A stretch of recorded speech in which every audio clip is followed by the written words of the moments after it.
Hi, everybody. Good morning. If you're new here, welcome to Afrisent, uh, Afrisent with BT, my YouTube channel. If you have not subscribed yet, please hit that subscribe button.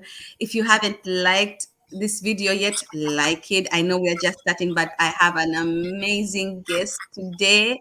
And you have to share this video because he has so much information. He has so much wisdom. You can't keep it to yourself. You have to tell a friend, tell a friend, tell a friend. I'm so glad. If you're new here, we're about the diaspora and all the sentiments that come with living in the diaspora: family, community, the environment, things that really are dear to our heart, the sentiments really that we face, the longing for home, making this home, all of that and more. So if you're new here, please subscribe, hit the notification button so that every time we have a new video, you get notified fast and you come and watch and invite more people. Today, I have an amazing guest, Jude Kafuma. I'm so glad we've finally done this. This chat, because we've been wanting to have a chat with you since the beginning. I think somewhere in the beginning of the month. But thank you so much, Jude. Good morning. Good morning, Betty. How are you today? I'm good. It's so funny how we like it's morning your time, it's morning my time, and it's about 7:39 your my time, which is like 10:39 your time. Yes. I always talk about the time difference, and I know sometimes people think it's redundant, but the reality of what you do, like at 7:30 on a Sunday morning, trying to wake up, and at 10, like that's like that's 3 hours. It makes a mighty difference. So thank you for doing this show, Jude. I will jump right into it. Who are you? What makes your heart beat? What are you passionate about? Just tell our viewers about who you are. Thank you very much, Betty. And when you wake up on the East Coast, Massachusetts, you wake up on a Yeah. nice cup of tea. This is Yes. that I'm having. Mm, Hello, everyone. My name is Jude Kafuma, and mm, originally from Kavula Mulilo, uh, mm-hmm, in Busiro County mm-hmm, district in mm-hmm. Uganda, East Africa. Oh wow. Wait, what Busiro County? What village is that? Busiro Busiro, is just a county, but how about Kavula Mulilo. Kavula Mulilo is a village. It's a very small village. Kabulamiro is the village, and then Busiro County is the actual zero in, right? Yes. So if we were to look Oh for wow. zip code, you would look for zip code Mm-hmm, Kavula Mulilo, which is located mm-hmm, along the road. It's between Entebbe Airport and Kampala City. mm-hmm. Oh Yes. wow. My God. But that's not a village. That is not a village, Jude. You are a city boy because those of you who do not know, Uganda, Entebbe was the first capital city of Uganda before Kampala became one. So you were born in the city. You and my mama in the same boat. My mom was born in Buya. She grew up in Buya. I'm like, that's not your village. But thank you so much. What do you do? Jude, most people don't know you and I met serving. I remember you and I met when I had some I had some we have a lot of feedback. I don't know why. I had some was serving the youth in our community. Let me just make sure.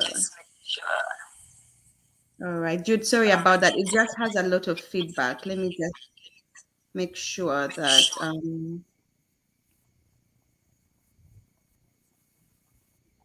okay. We still have some feedback, but it's okay because when you speak, it's not as bad. So we'll let you do most of the speaking. Yes. So you and I met in the community when we were serving the youth. And Jude, you're very passionate about St. Mary's. Right. Yes. Yes. So now before St. Mary's, Mm, there is a Jude Kafuma before St. mm-hmm. Mary. in Before St. Mary's, yes, tell us about that. Your journey from Kabula Mlido to where you are right now, academically, because I mean, it was the month of October, so we're focusing on career and academics. Tell us about that journey, your academic journey. okay, like I said, my Mm, journey, my story starts from Kabula Mlilo. That's my origin. And mm, that's the place that has shaped me in terms of mm-hmm, culture. It's in Buganda. I'm a Muganda. I speak yeah. Luganda. Mm-hmm, Uh, and then the beliefs that I have are mm, shaped by that origin, the family and the people around the area, Kabula Muliro. mm. And that name is from a certain man, a wanderer who was moving around looking for fire on the village way back so many years ago. And I got the story from my dad. Mm-hmm. He came to that place. He couldn't get even fire, a charcoal fire. Oh, So wow. he said, "Oh my goodness, this place doesn't have any fire. Kabula Muliro. So Molido. doesn't have fire. Kabula Oh, wow. Akalo Kabula Muliro. Kabula Molido. Wow. It's a Uh, very small village. Kabula Muliro. mm, mm. It's about 5 kilometers round. It's Oh, not. wow.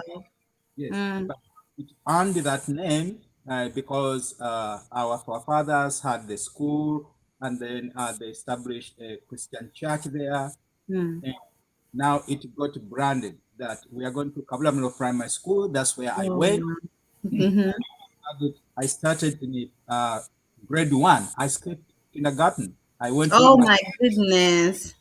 I went with my sister who follows me, and we had Mm, an interview. And then mm. this one is brighter. He should be in grade one. Oh, my goodness. My education started in grade one. I skipped. Mm.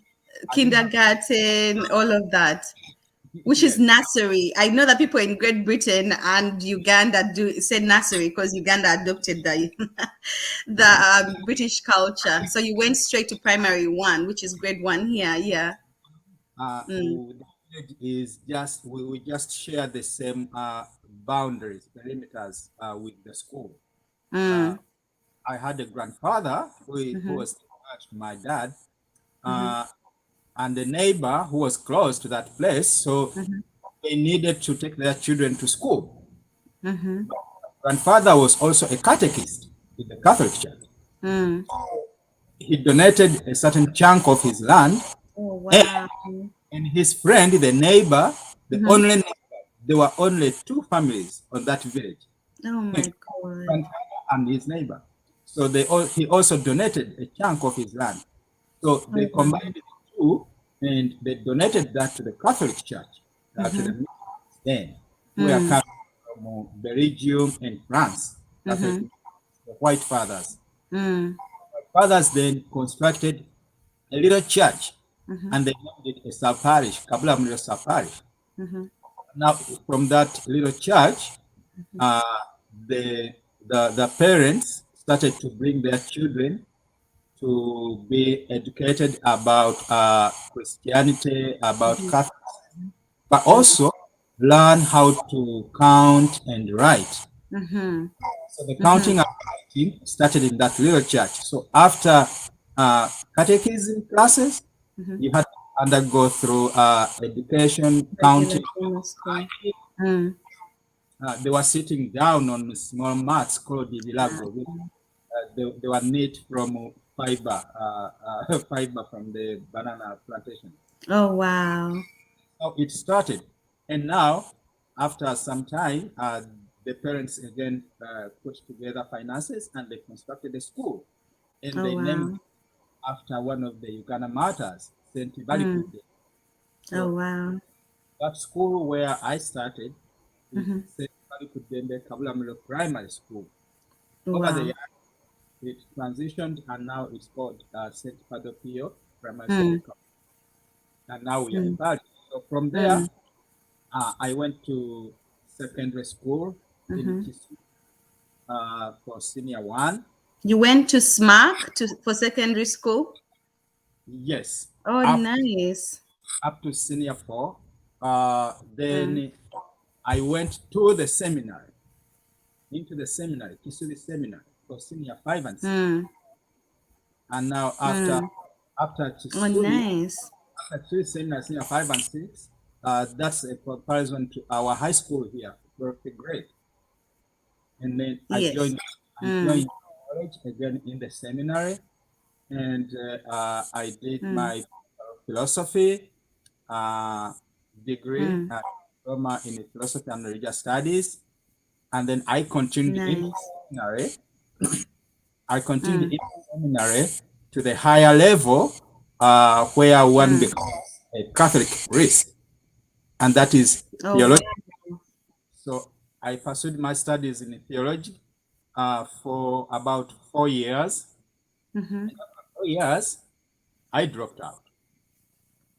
Why did you drop? So first of all, pause, Jude, because first of all, I honor men like your grandfathers who say there is a problem, we can solve it as a community. That community, like listening to you, people meet you and they think, oh, Jude really loves, is passionate about communities, passionate about serving in the church. But you, it's in your DNA and it's in your upbringing, so nurture and nature, where you're an initiator, just like your your grandfather, and then also the fact that you're saying there's a problem, there's a gap, let's solve it as a community. So that's one part. But then the seminary, so you're saying that people usually um okay, and for those of you who don't know, SMAC is a big deal because it's a very, very competitive high school to get into. So it's a big deal to have a SMAC is on my show. It was a transition actually at SMAC, 1 year through Mm-hmm, senior 4, because mm-hmm, during the time when I went to school, my dad was a great friend to the late Emmanuel Cardinal Subuga. So Cardinal Subuga started a school in wow. campus, St. Joseph. Mm, So I started senior 1. mm, And things were not good because of the war. So yes. he transferred me and my brother to Yeah. another secondary school run by the Brothers of Christian Instruction in Mm, Ibukumi, St. Edwards. So I was mm, in St. Edwards, Ibukumi for my mm, senior 2 and 3. And then mm, because it was very far from home, so they mm. moved us closer to home to complete our Yes. senior with my So you brother. And went to, so wow. I went to a school in Kitende. I think, yeah, Mm, in Kitende. There was a secondary school there, and mm, but the standard was so low, so yeah. he took us to St. Mary's College Chisubi It will to be, start yeah. with the students there because he had a collaboration with the Brothers of Christian Instruction, where he, Mm, so that's how we ended up doing our yes, yeah. program from there, and then Mm-hmm, immediately I got inspired mm-hmm. by the seminarians I saw from Kisuri Seminary. That's where it's going. So did you want to be a priest going in? Yes, I did. I Oh did. my God. And that seminary actually has an A-levels program. So you begin by doing your A-levels and then you do your undergrad in theology. Is that what it is? Yes, the seminary has programs from grade 5, Mm-hmm. 5 Mm-hmm. to grade 7. And Mm-hmm. then when you complete grade 7 at Nswanjere Mm-hmm. along Michana Road, then they come to Subi Seminary Mm-hmm. for their senior 1 Mm. up to senior 6. So the senior, Wow. that is grade 8. So they started So, grade 8 up to mm, 12. And then my from there, goodness. So Jude, what made you change your mind? Like you're almost done. You're like, okay, this is my path. I am choosing to serve God all the days of my life yes, and to remain celibate because that's the bigger commitment. Choosing to be a priest means celibacy. Your church, the church will be your family. The people you take care of, in your parish, those are your children, and that's it. What made you change your mind? when you are in the seminary training, Mm, is focused on priesthood, the altar yes. serving, God in the people. Mm. But it's also a calling. It It's is a a calling. calling, You have yes. to discern. They call it, there is a discernment of your calling.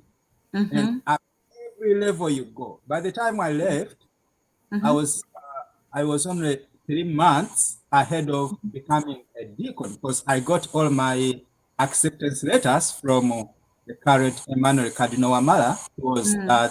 Bishop of Kampala Archdiocese then.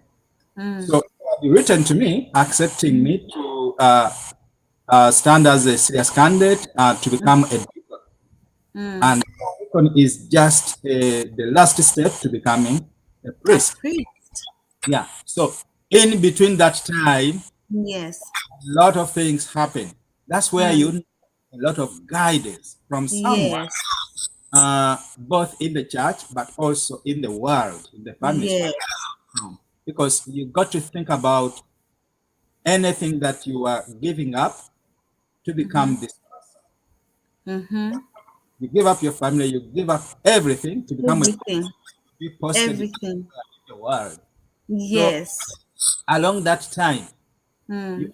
also invoke the Holy Spirit to guide you. Mm-hmm. The Holy Spirit doesn't guide you only, it also guides the formaters, it guides everybody around you. Mm. So along that line, Mm-hmm. that's where a lot of people get out of the line, in Mm-hmm. other stick in the line.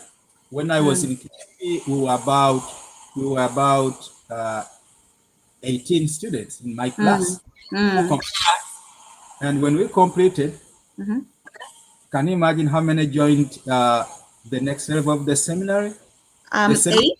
I'm going to right? say 50%, 8, under 50%, 8. The seminary where I went, it was only me.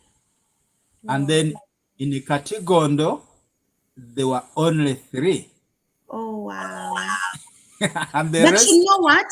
It's still a good thing because look where you are, Jude. Like, yes, you did not end up being a priest, but you still, the spirit of service and being a part of the community that you're a part of right now, they planted a seed in you that has carried through. So it's a big commitment. It's a big commitment. I honor the men of God and the women of God, the people who take their vows to become nuns and who serve the community and serve God, and that's it. Because it's a very, very hard commitment. And yet, these seminaries are still so crucial because they produce people like Jude who serve in different capacities, right? Wherever God takes them. So I think for me, I think still he knew, and so it's important to have that guidance in the seminary from the church and also that guidance from the world so that when you make that commitment you really understand what you're choosing, so that when you're in for life, and there's like a, it's called consented, what do you call it, a consented decision. Like you're not entering because it's the next step, because in Uganda we're so good at this is the next step, I'm done with primary school, high school is the next step, I'm done with high school, A level. We don't have a moment to pause and kind of really think about the next step. So that's good. So you decide, and then how do you end up where you are right now? Did you apply for a master's program? How did that happen, that part of the journey? so from there, Hmm. again, I got guidance from different people, family Hmm. members, who were guiding me. Hmm. Got a lot of guidance from my late uncle, Hmm. uh, who was following my dad. They were born in the Hmm. same, the late Sam Hmm. Kalekuba, Hmm. uh, to politics. Hmm. So Daddy Njuba guided me very well, and he told me, "But you have a talent. You got so many things you can do. So do you want to become a lawyer like me? Do you want Hmm. to become a doctor? Do you want what can you do in the world?" Hmm. And I told him, "I like writing. I have the passion to write, read, Hmm. uh, talk to young people. In the seminar, they were training us to talk to young people, to mentor them." Hmm. So he told me, "You can be a journalist." Hmm. So he directed me towards that path. And Oh, there, wow. I didn't know that he knew. I didn't know there was a Catholic radio in Uganda that was international, Radio Mm. Maria. Oh, So wow. he told me there is a Radio Maria Uganda, which I have contributed. Uh, Mm.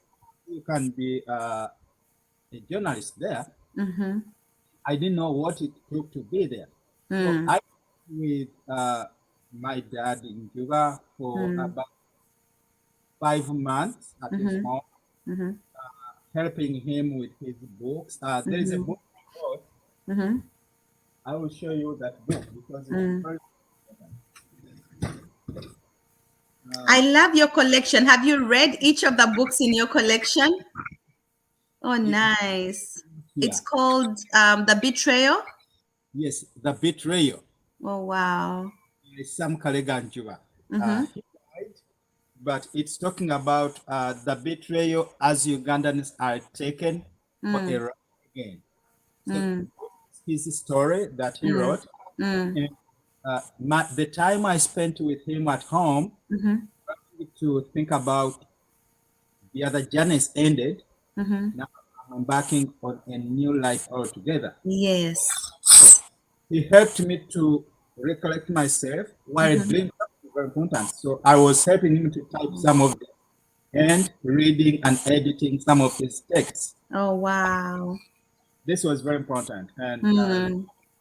before he died, he told me, I don't know whether this book will be printed, but I told him that this book will be printed. Oh, wow. Is this book on Amazon? Is it in the local bookstore? I always say Amazon, and then I feel bad because I'm like, we have to support the local bookstores. But I know Yeah, most people probably have more access to Amazon. probably Aristoc or Uganda Aristoc in Uganda? Okay. Aristoc or Uganda bookshop, we can find this book. Amazon. Yes. Okay. It's not on Amazon yet? No. Okay, soon, soon, soon. But so if you're here and you're in Uganda or you have a friend who is Ugandan, you can pick up this book at Aristoc. And we have, because I'm very passionate about kids' books, we've picked up a couple of kids' books from Aristoc that are Ugandan, like written by Ugandans, and we're trying to expose our kids to that, to authors, Ugandan authors as well. So okay, so Aristoc, yes. So you spent 6 months, you're working on this, and your mind now is shifting towards journalism and writing. Yes. So Mm. from there, I spoke to one of my uncles again. Mhm. My uncle is called Mr. Anthony Matega. He's Mhm. the late in Uganda. Mhm. Works at State Road Insurance in Uganda. So my uncle Matega, from Daddy Njuba's home, Mhm. then he asked me, how about if you stay with your uncle? You Mhm. know, with family relations, Mm. they are very careful in my. Mm. So Daddy Njuba ended up becoming an Anglican. Oh, wow. Said, I think you need to stay somewhere where they can still mold you in that line, Mm. Catholicism. How Mm. about you stay with your uncle? Mhm. I moved from Daddy Njuba's home to Mm. Mr.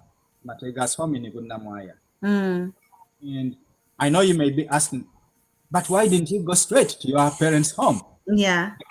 This is our support system. That's what I was going to say. It literally takes a village in Uganda. And it's not just when you're a baby. No, like your whole life, there's this person and that person, and they're molding the person you eventually become. Yes. I, Yes, I, so I I have my mama now longer, and I have my Auntie Grace, who is my other mama, and I have my mama, Aunt Sylvia. It's like these women, these people, yeah, it does take a village. So you decide to move to your other uncle's house to kind of just focus and still be molded in. I moved to Uncle Matega's house in Mm. Ibunamai, and I stayed there for quite some time. Yeah. But my parents knew all my movements because they were Mm. in session with all these family members. Yes. Uncle Matega, Mm-hmm. that's when I started to listen to Radio Maria Uganda from the Mm-hmm. radio. Mm-hmm. And he told me, you need to go and start volunteering, you Mm-hmm. know, so that you share all this knowledge you have acquired in the Mm. Ugandan with the Yes. people in the world because Mm. they are people like you. So I went to Radio Maria Uganda. I did an interview, and Mm-hmm. they took me on. Mm. Following day, I was producing catechism programs over the radio. Nice. Oh, wow.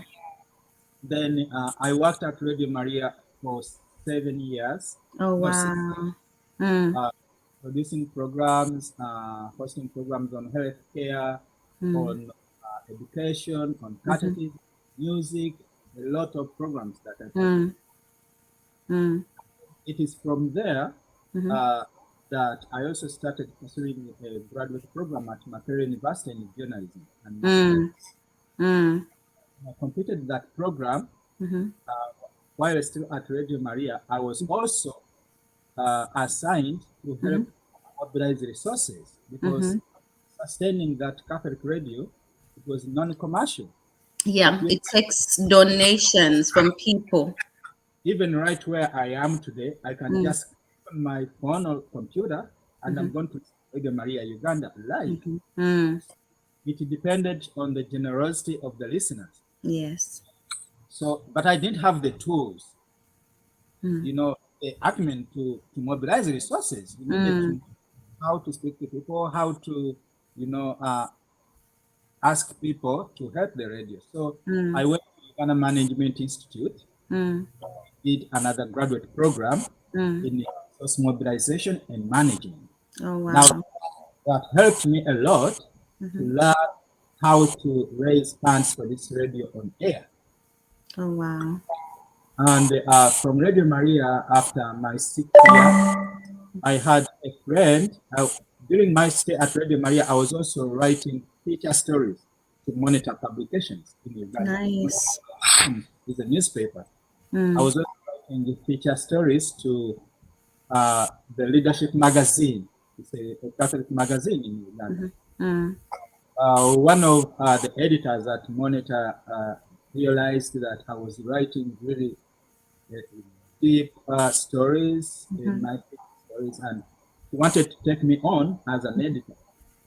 So this Nice. particular editor was hired by the government of Rwanda to Mm-hmm. work uh, the New Times newspaper in Rwanda. That's the national newspaper in Mm-hmm. Rwanda. Mm. So he shoot me an email. He called me. He asked me, "How about you to come here to work with us? We need editors in Rwanda." Mm. And he asked me whether I have what it takes. I told him, "Yeah, I can travel. I have my travel documents. I can Mm. travel." So he interviewed me, Mm. and they invited me to Rwanda. I went Mm. over to Rwanda. I did the interview there. Mm. I scored high, Mm-hmm. and I returned to Uganda Mm-hmm. to complete my work at Radio Maria in a month. Mm. And I went over to Rwanda for a 3-year contract. So I was there for 3 years as Mm. an editor in Rwanda. I was editor for the feature stories and how do they call them? This center spread. I'm forgetting Mm. it. No, that's okay. But listening to you, young people think that when I do journalism, journalism is just when I hold a microphone and I speak, in front of a TV or attend host a radio show. But journalism is also the people in the background, the producers, the editors, the people who collect all these stories, the people who fact check. That's journalism. Like a whole big, enigma. So it's not just the people who speak on the microphone that we see the faces of the programs. It's the whole team behind them. The people who are fact checking, the Yeah. people. That's interesting that you point that out. Yes. So So you why? finish. So you finish. You choose to. It sounds like you get mentored, and then finally you choose an education. Exactly, like I need an education in journalism because that's what I'm doing. I need an education in management and because that's what I'm doing. Like it's pertaining the need of my position right now. And then you're not afraid of transitions. Just moving now from Uganda to Rwanda, and spending because Rwanda is a French-speaking country. Yes, they do speak English right now, but a big part of Rwanda are French speaking. For those of you who don't know, hi to our friends from Rwanda.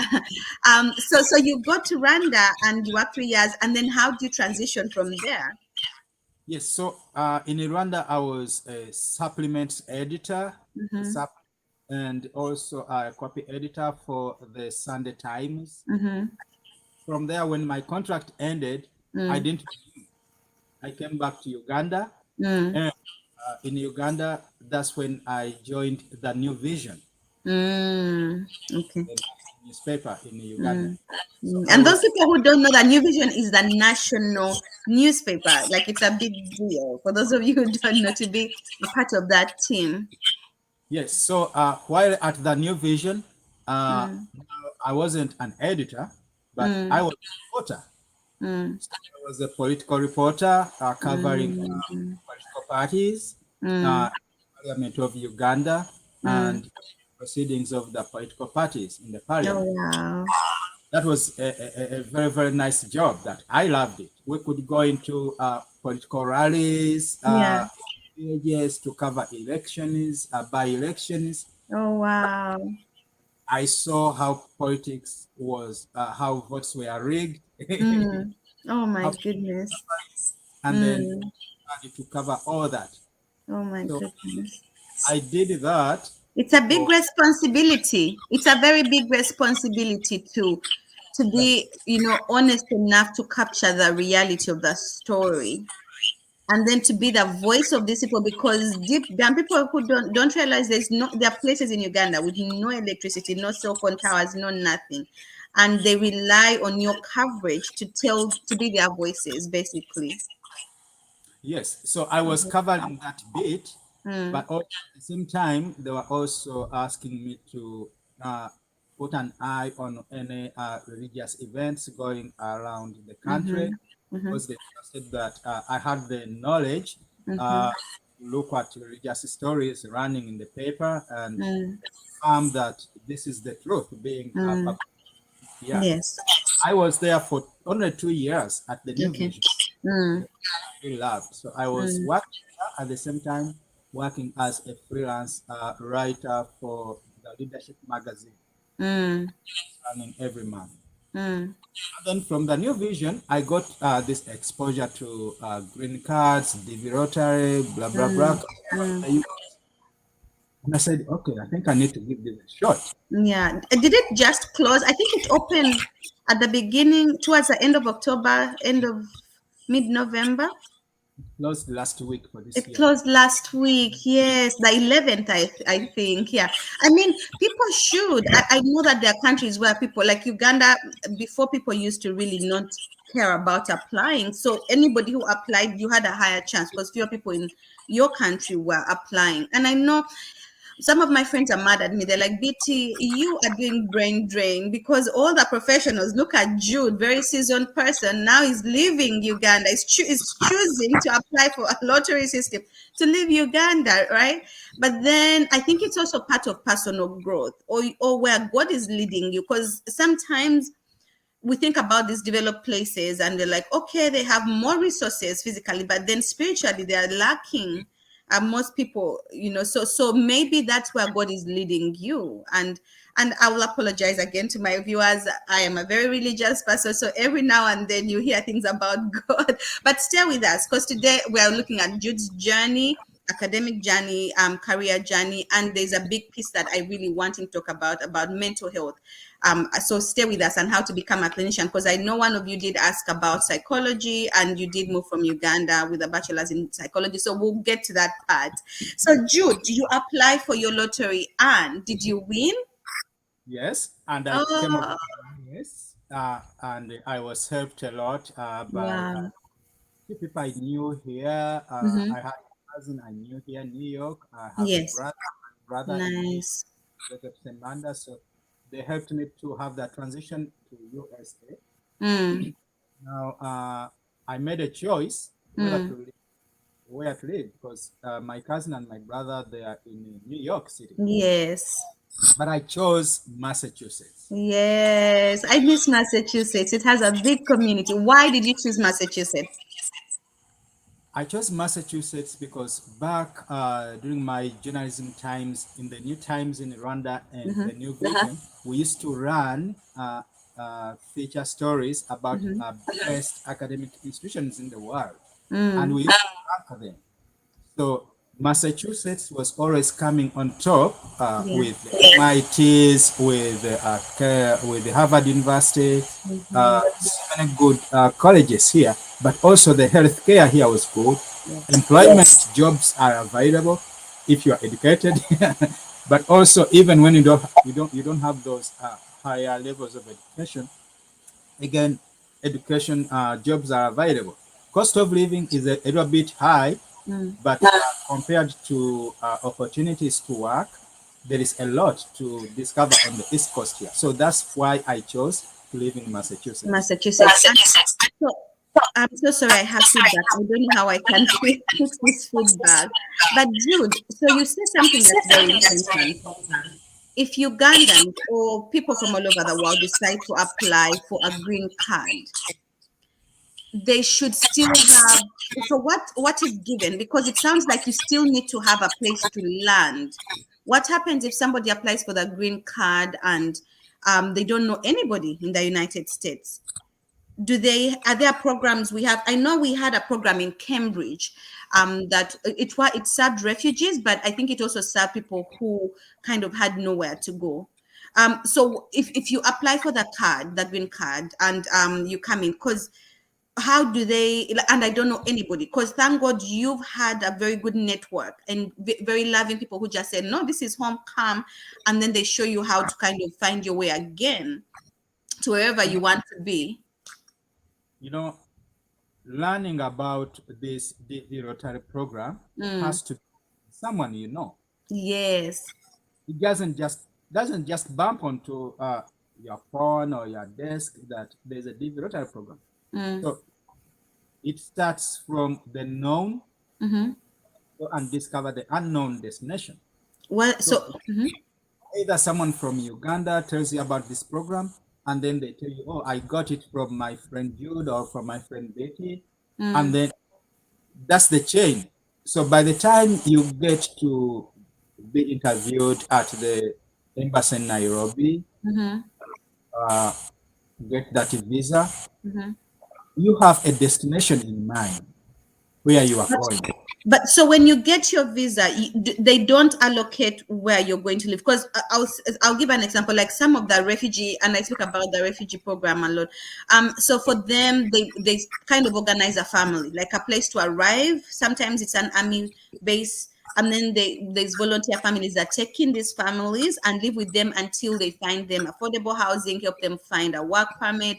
Because when you come, you have your visa, but then you still have to go get your social security, line up for the social security, wait until it arrives, and then line up for all these things, So that time, basically you get your visa, and then when you come, you have to figure all these things out. Right.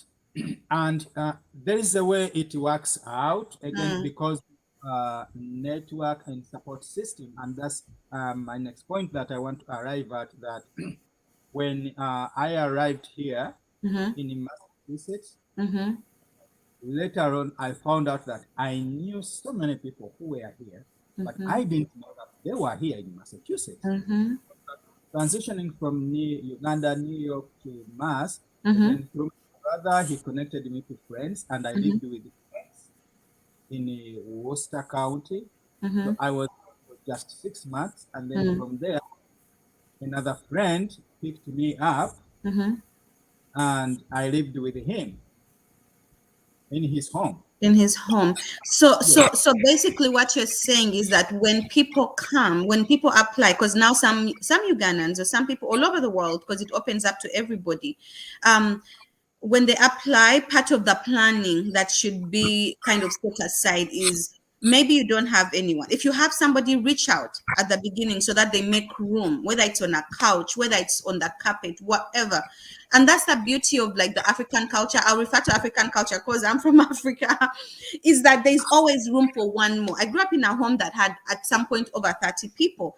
And when you look at, my parents have a very big home, but you're like, where do all these people sleep? And there was always room for one more, like a cousin, somebody who didn't have where to go, because my parents are clergy.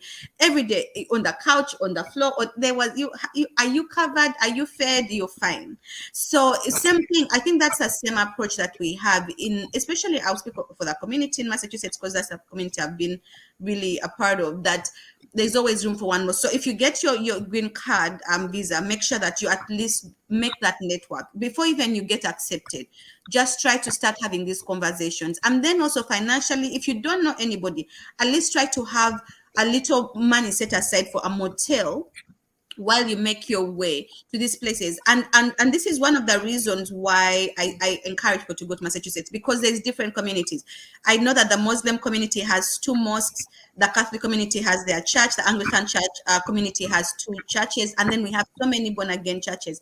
These places are a good place to start, because while you're in your motel, you can attend, try to find one of your, the religious based Ugandan organizations, or if you're from another country, wherever that, online these days we have so much online presence. So try to find that and line up, and they will help you figure out if you need to go into a shelter at the beginning, to find out where the social security office is for you to pick up your social security, to help you understand the process of making sure you get your green card and all that information that's important. So that's it's a good thing you bring that up, especially right now, because people just finished applying, and some of them will be getting these green cards and coming.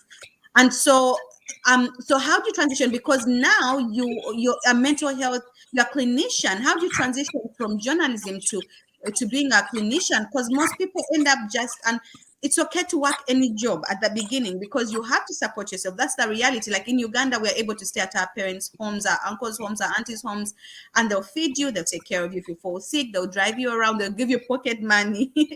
But then when you come to America, I always say that there is no luxury for kindness. Even if people want to be kind, somehow the water bill doubles, the heat bill, the electricity, something, because you're another human being using all these utilities, that they might be kind for a while, but maybe you need to eventually help out. So how, and then but then so people, so it's okay to do any job when you come. I know sometimes especially because the green card lottery, part of it is the professional portion. They really like to give the green cards to people who have like work experience, their education levels and all that. So it's very humbling to come to America when you are a CEO of a company and then you start to sweep or clean the toilets or cook or serve people who might not be so polite. But that's okay, and prepare for that humility, like be humble enough to do that until you figure out, how do I get back into my profession? Do I transition to another profession? How do I transition generally? So how did you transition to mental health right now? Yes. So what you have said is right, and Mm, whatever you have said, I went through it when I came here. My first job, mhm, I worked at Macy's mhm, store, mhm, receiving the clearing. mm. The trucks come, they bring boxes, you receive them, you enter them in the logs, you carry the nice suits and textiles on the floor for people to buy. Mhm. I did that. And then I also worked in a conventional factory that makes plastic materials that we use in the Wow. kitchen, cooking. Mm. Uh, and then I also worked at Dunkin' Donuts. Oh, wow. Worked at Dunkin' Donuts very early in the morning, That's 3 intense. You bet. a.m. Duncan, like any place that gives people their coffee in the morning, you better not miss their order or the cream. I'm like, people who work in Starbucks, people who work in Dunkin' Donuts, you people, I honor you, because people are so specific about their drinks, about their coffee in the morning. And if you mess it up even by an extra teaspoon of sugar or an extra creamer, they'll be so mad at you. That's an intense place to work at. Yes. So Mm, working in these three areas, I also worked in a group mm, home that takes care of adults, young adults. mm, In these four places mhm. shaped me, and it also helped me to learn the people, the culture, the The language, culture, the speak, uh, the accent. the accent. Now, for 2 years, Yes. I was juggling jobs around those Mm-hmm. areas.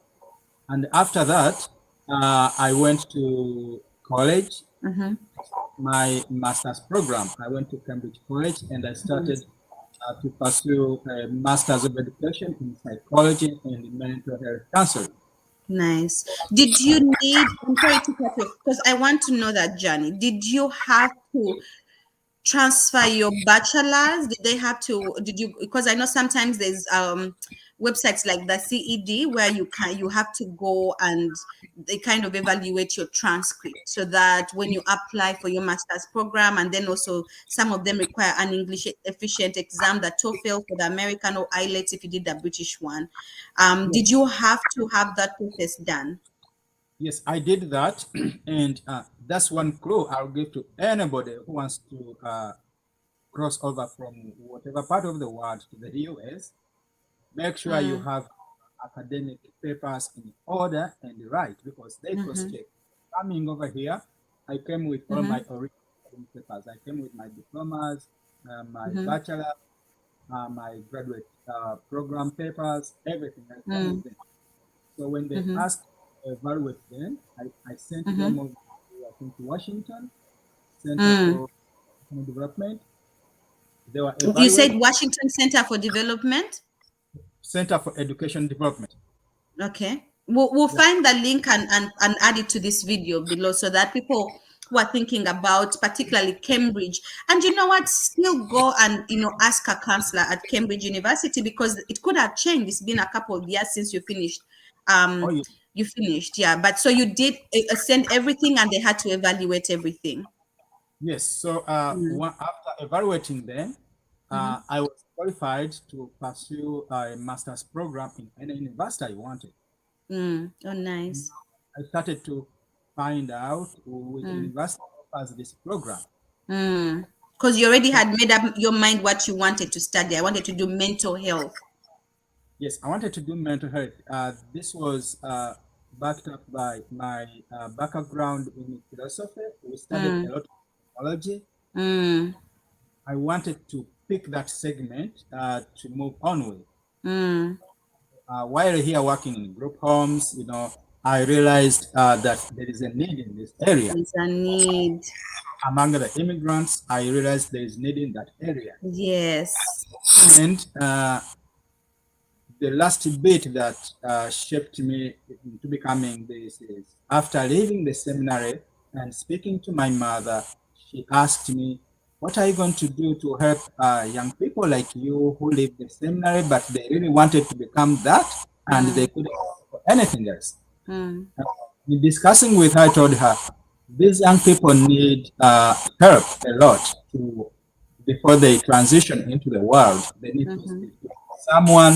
They need someone who understands them, someone who can mentor them into something they can become else other than becoming a priest. And I'm happy that I stood by my dream and I became a clinician because that's what I told my mom that one time nice. I become a psychologist who Mm, understands people and can help them. can help them. And that was how long was your school? So you did a master's in psychology Yes. and mental. What was the master's? Masters of Education in Psychology and Mental Health. And mental health. How long was that program? 2 years full time. 2 years full time. And then do you have to sit for a national exam to become a clinician? Because as nurses, we all have to sit for the NCLEX. And the doctors also have, yeah, okay, great. Because I'm going to interview Dr. Henry, and he also did his education in Uganda. He's a physician, but they also have their own exam. So there's a national, what's the name of the national exam? National Council of Mental Health. Mm-hmm, Uh, you pursue you have to sit for an exam mm-hmm, uh, from the counselingexam.com. If you go to mm-hmm, counseling.com, mm-hmm, that's the National Council of Mental Health a mm-hmm, certificate exam. Once you pass that exam mm-hmm, as a clinician, mm-hmm, that's not it. You also have to work. Our requirement is up to 3,360 hours, mm-hmm, which include supervision and direct contact with the patients. mm-hmm, After the hours, that's the postmaster's clinical mm, experience. But there is also a pre-master's clinical experience. You have to mm-hmm, go for a practicum. You have to do internship mm-hmm. with the clients, and then after your graduation, now you have to certify these 3,360 hours Mm-hmm. of contact and supervision by a licensed professional. And now that's not enough, but also at college, there are tracks that you can choose. Some people have chosen 36 credits, others 48, others have chosen 62. Now I chose the highest, 62 credits, because The highest. yeah, to become Mm-hmm. a medical clinician with a license, Mm. you must have completed those courses Oh, at college. wow. Mm. Yes. So after that, you do all these certifications. You go to counselingexam.com. It gives all these specifications. And once you sit for your exam, now you Mm-hmm. become licensed mental health clinician. So after becoming a licensed mental health clinician, Mm-hmm. you can start practicing. But even when you're not licensed yet, Mm-hmm. you can practice. So you can still practice, but you have to practice under somebody, right? Under Yes. someone's a license, just like how we have nurse practitioners, like we have the physicians and we have nurse practitioners, and some of them do have their own licenses, but some still practice under a physician's license. So you're saying that once you finish your masters, you have. And Jude, I'll request you for a small brief kind of, what do you call it, like a small brief portion, so we can add it to this video so that people see that, like, once you finish, these are the steps you have to go through in order to be licensed, so that we can put it out there for them. So once you're licensed, does that mean you can own your own practice? Because my Yes. goddaughter Joelle, my goddaughter's mom Joelle, I hope I'll be able to interview her. She does her own practice. So now that you're a clinician, can you own your own practice and be able to see your own patients? You can be a supervisor after 5 years of experience. After 5 years? Yes, Mm, because with the experience, mm, after getting your license as an mm-hmm, LMHC, mm-hmm. again you need to practice, but you can start immediately being a supervisor. But it's a requirement that 2 to 3 years of Mm, experience, uh, you can start to supervise your own, and you can also own a practice. You can mm, get credentialed by the insurances here to mm. have your own practice. Or Uh, you need some you need some insurance in order for you to own your own practice. yes, right today, I have a practice that I Mm-hmm, own to other partners, mm-hmm, uh, clinicians, mm-hmm, and is a psychiatric mental health nurse practitioner who prescribes me. mm-hmm, So mm-hmm, on my part as a clinician, I see clients for psychotherapy, mm-hmm, but need medication, mm-hmm. then refer them to a psychiatric mental health nurse practitioner to Nice, evaluated for medication. nice. Yes. So owning a practice is not just a one-man show because It's a it got, team. yeah, It's a it's a, team. so if you are a team of 3 or 4 Mm-hmm, clinicians with mm, the one prescriber, mm-hmm. you are good to go because it takes a lot of work to work Yes. with the patients.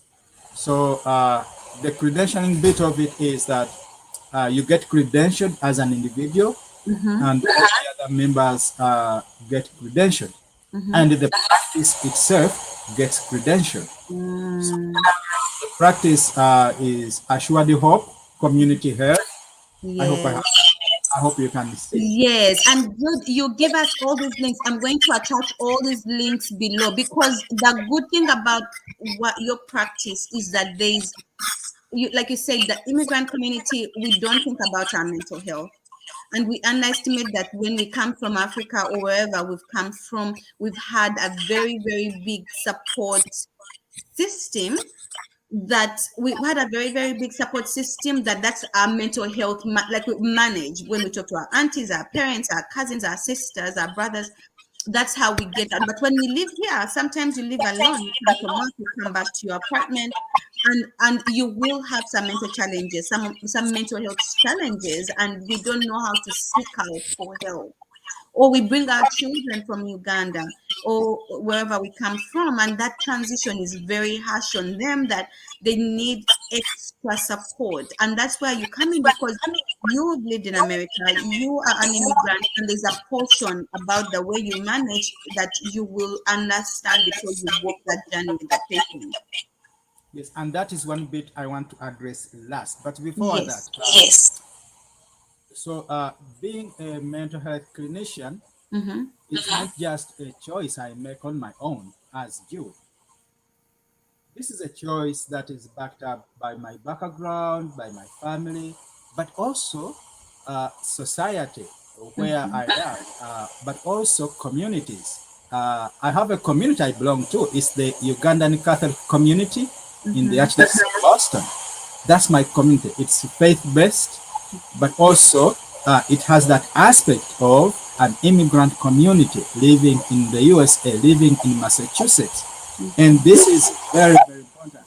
Now, how can people connect to such a community? When you arrive in the USA, or even before you depart from your country, you can just go to uccb.us. That's the website of the community. Or even in Google, just type Ugandan community in the USA. It's gonna give you one of the Ugandan Catholic communities, and you go to our website, you get the contacts. Call the contacts you see on the website.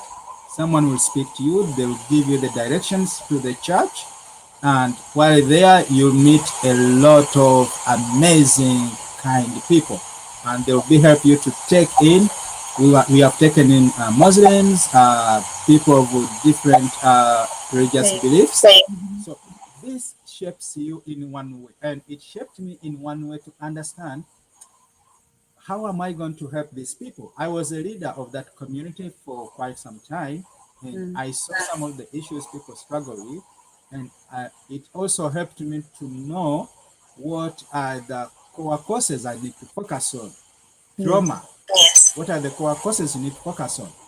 Depression. How are you going to help people overcome that? Now, this also has an impact on family life. I'm married. I have children here, and I'm a parent in the US. There's that transition, parenting in Ugandan style versus parenting in the US style.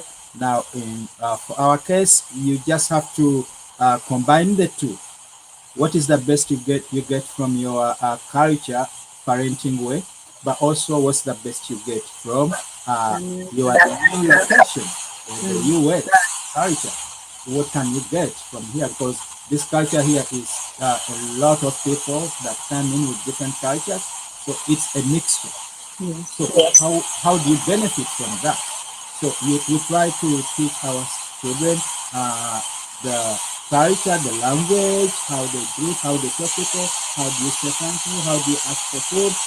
But also, if you meet someone who is not able to understand your local dialect, how are you going to address them? If they call you sir or madam or Mr. or Mrs., they need to know how to do that. So again, as a parent, I have all that transitions in mind, shaping my little one.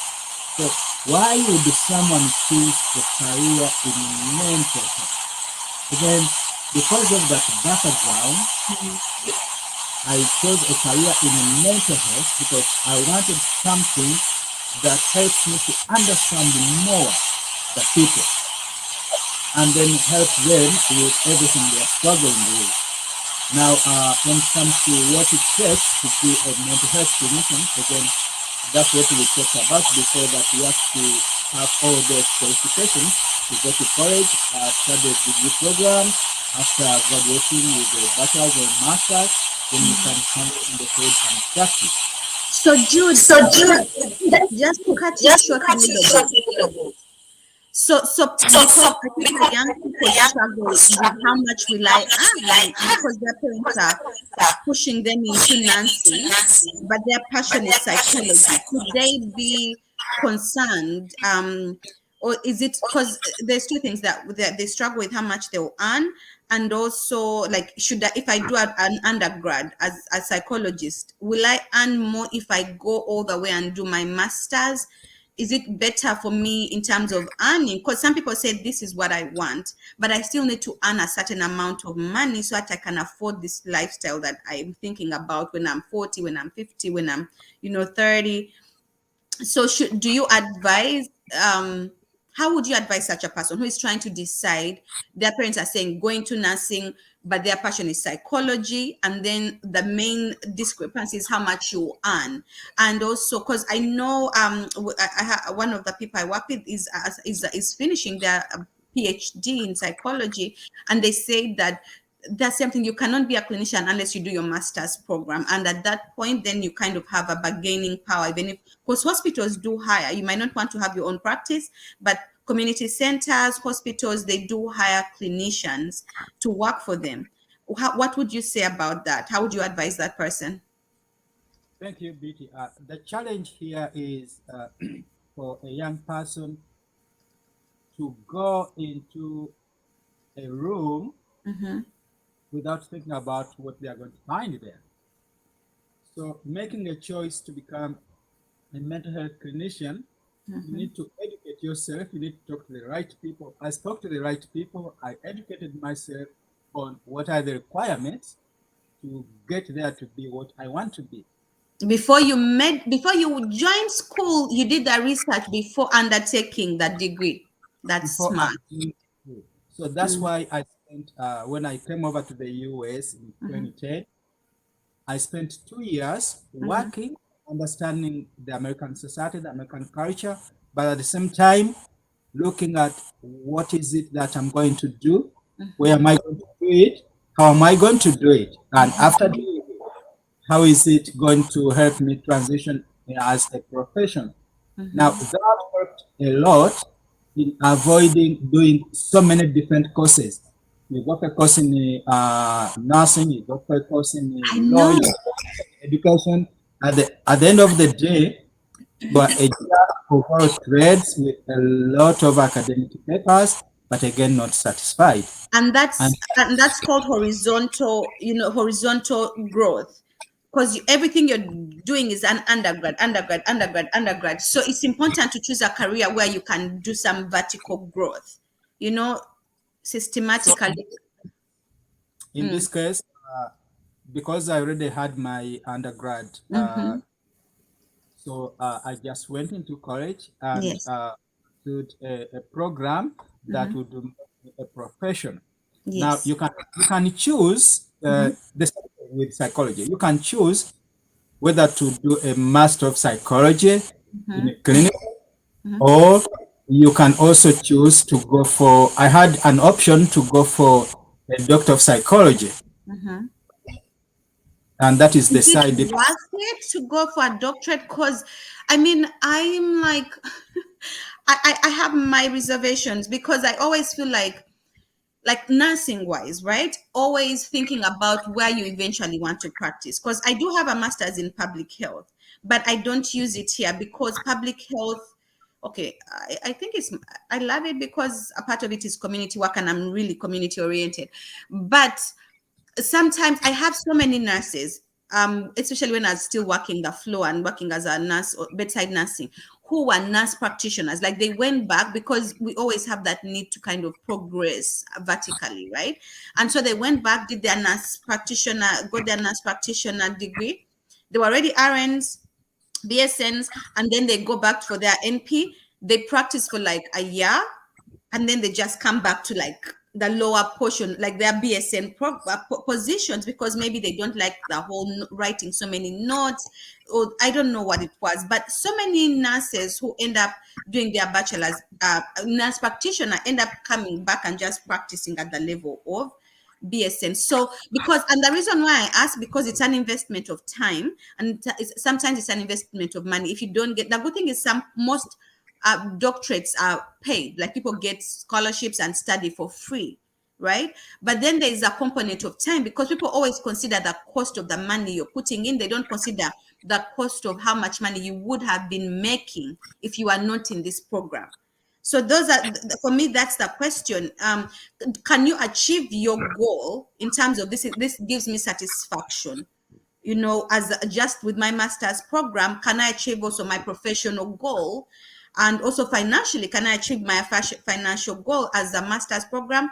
What's the gap? If no, what's the gap if you did a doctorate in psychology versus just doing your master's in psychology? Because most people, unless you're going into academics, like you plan to be a teacher, yes, please go ahead and do your doctorate. But you speak to us in that, Yes. about So that. when you do your bachelor's in Mm, psychology, you have a bachelor's in psychology mm, with so many courses you did. Now, when you go to graduate school and pursue a master's in psychology or mental health counseling, mm, now mastering a particular field. mm, As, now, when you decide to go back to college and pursue a doctor of psychology, mm-hmm, there are certain things that a doctor of psychology can do that mm-hmm, I, a mental health clinician, cannot do. mm, If it's a deeper comprehensive assessment, if mm-hmm, a client comes to me and they need a deeper comprehensive assessment, I'm going to send them to maybe Boston Children's Hospital or Mass General to mm, the psychologist to have that deeper assessment, mm, assessment, a clinical evaluation. It's mm, called a psychological evaluation. mm. That's done by someone who With has a done. doctorate, a doctor of psychology. Okay, okay. So, and once they get the findings, they send them to me, the Mm-hmm. clinician, Mm, as this person has this level of depression, this level of anxiety, mm, or of PTSD. And mm. now, as a clinician, I have to sit with this person, establish a treatment plan and Yes. course that we can work on. So, and that brings me to the question you asked me before: how can someone address challenges posed by children and adults within communities? What are the resources available? The best way is if you have a child or an adult, a young adult, a senior who has challenges, mental challenges, always go to the right people.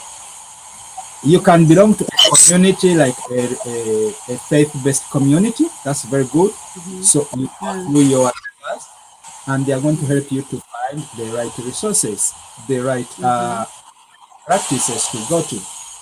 But also you can go online and educate yourself, where the state of Massachusetts has all those resources.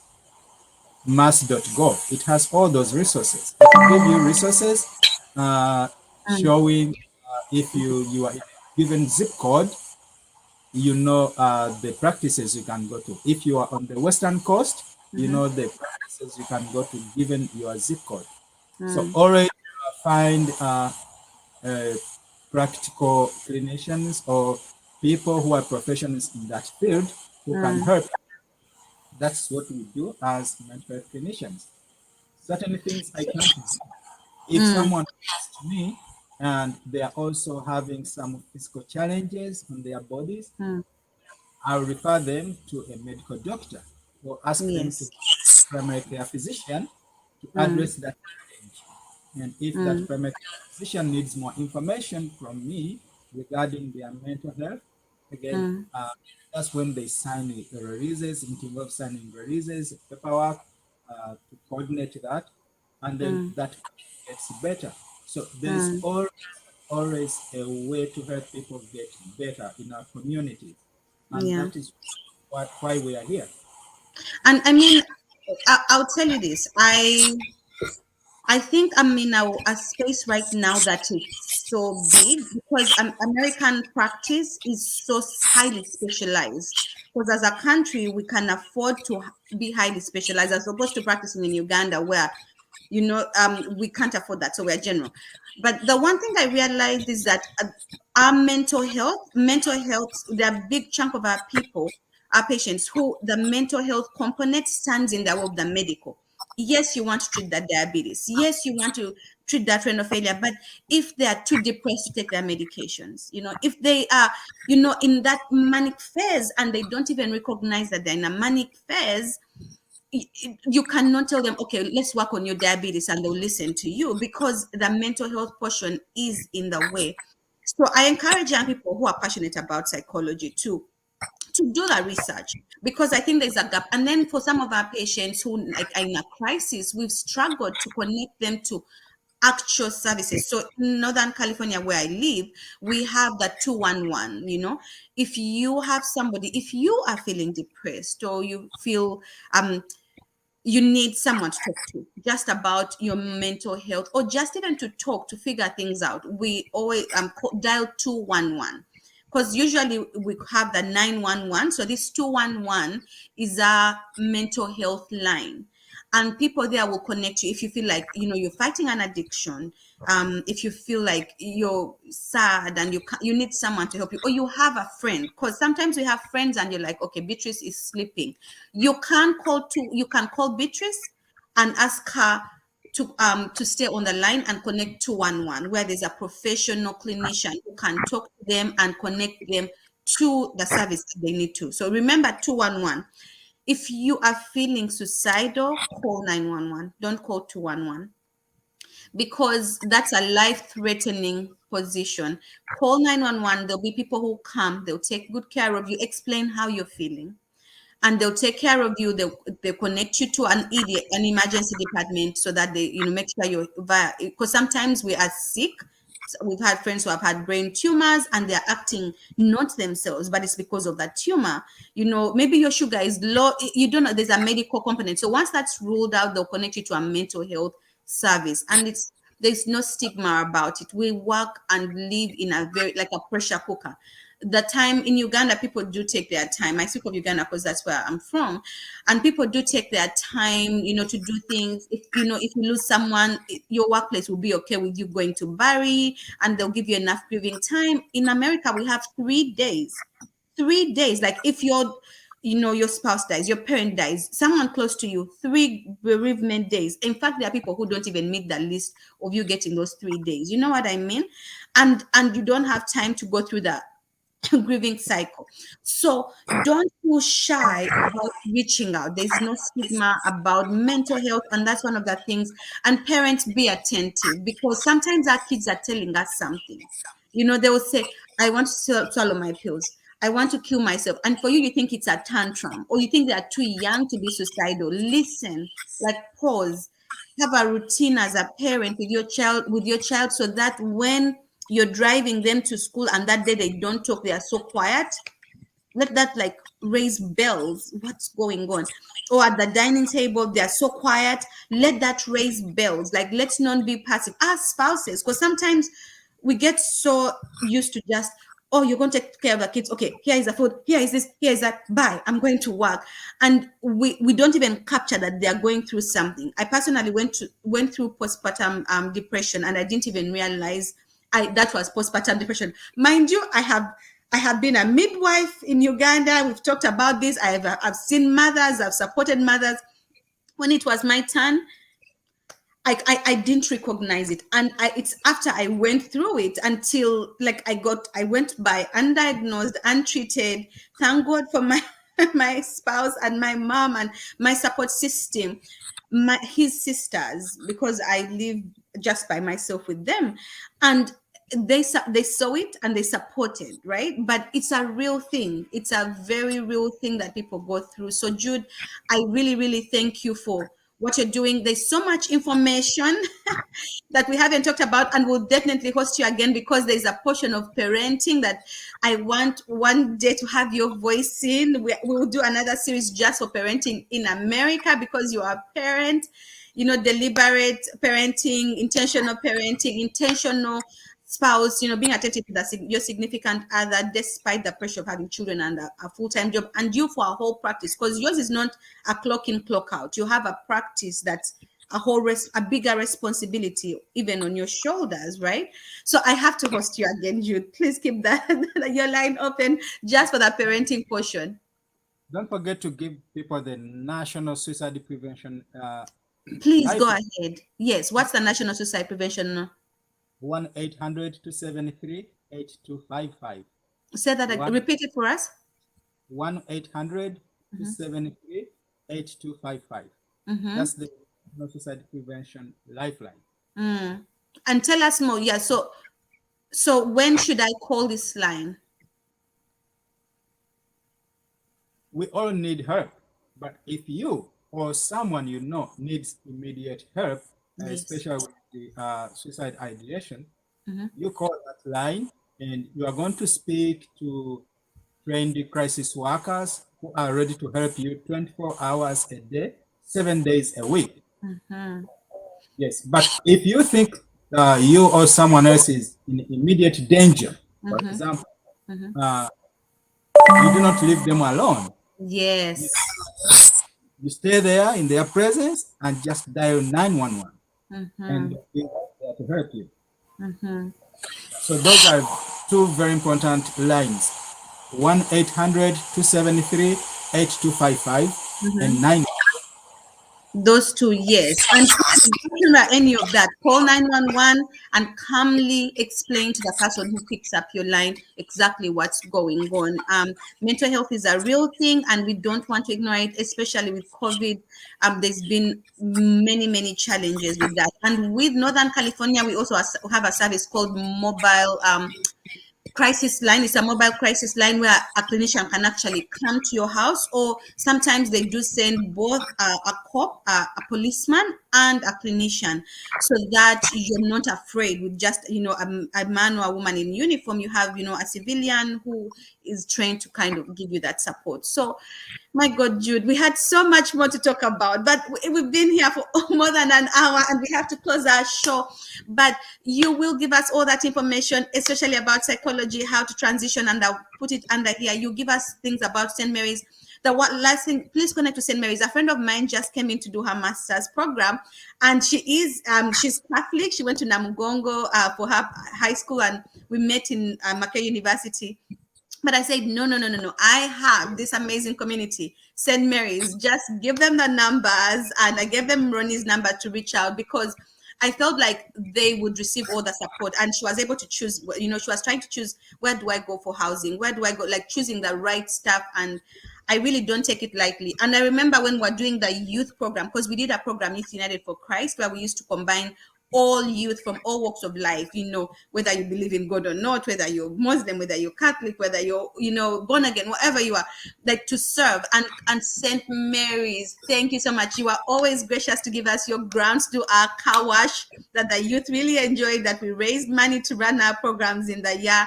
And I don't take, those were some of the best times of my life when I really served with you guys. So Jude, I thank you for serving with me. Yeah, thanks. Go to uccb.us and Yes. you get all the contacts for St. All the Mary's. contacts for St. Mary's. Yeah. So don't hesitate to reach out. Well, thank you, Jude. Say hi to your beautiful family.